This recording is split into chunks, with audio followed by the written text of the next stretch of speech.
Easy Cranberry Apple Cider Sangria.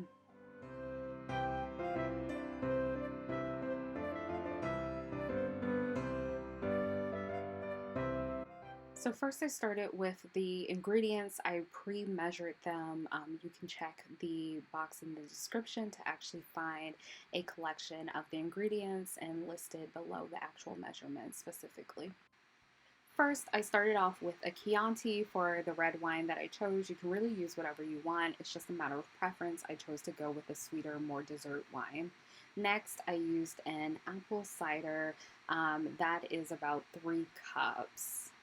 After that, I put in 1 cup of cranberry juice. Next, I use honey. I chose to use around like 1/4 of a cup. However, you really can go as much as half a cup of honey. It's just a matter of preference when it comes to sweetness for your recipe.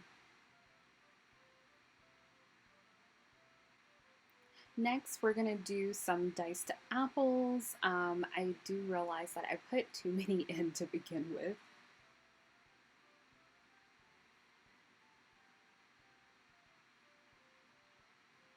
Next, we're going to do a cup of cranberries.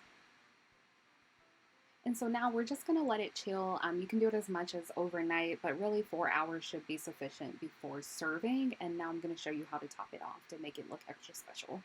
So just top it off with some sparkling soda. It really just adds a nice little fizz to it.